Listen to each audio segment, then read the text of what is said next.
Perkatkun. Bura Rusiyada yerləşir. Çukotka Muxtar Okruğunda. Bura 1960-cı illərdə qəsəbə kimi salındı.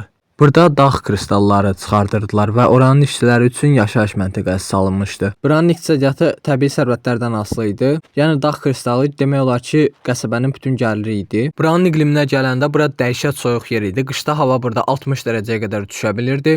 Qış burada təxminən 10 ay davam eləyir. Avqustdan başlayırdı iyuna kimi. İyun-iyul ayında isə hava elə isinmirdi. 5 dərəcə, 7 dərəcə, müsbət 10 dərəcə. Təxminən belə olurdu hava bura. Yəni qışı çox sərt, yay isə çox sərin keçən bir yer idi. Həmçinin burada qütb gecələri 90 gün kimi davam eləyə bilər. Yəni 90 gün burada işıqlıq olmur, ancaq qaranlıq olur. 80-ci illərdə artıq bura tamamilə tərk edildi. Tərk edilmə səbəbləri isə bir neçə idi. Təbii sərvətlər çıxardılan mədənlər bağlanıldı. Orada əsas çıxartmağa mümkün olunan təbii sərvətlər çıxardıldı və qəsəbəni iqtisadi baxımdan saxlamaq Sovet hökuməti üçün çox baha otururdu və sərf eləmirdi. Ora qoyulan pul oradan gələn puldan qat-qat az idi. Həmçinin bəyə xurğuladığım kimi orada hava çox pis idi. Qütb gecələri və sair səbəblər insanları oranı tərk eləməyə məcbur elədi. Bu gün burada heç kim yaşamır, qəsəbə tamamilə boşdur. Yəni bura təbii sərvətlərə görə yaradılmış və təbii sərvətlər bitəndən sonra tərk edilmiş bir qəsəbədir.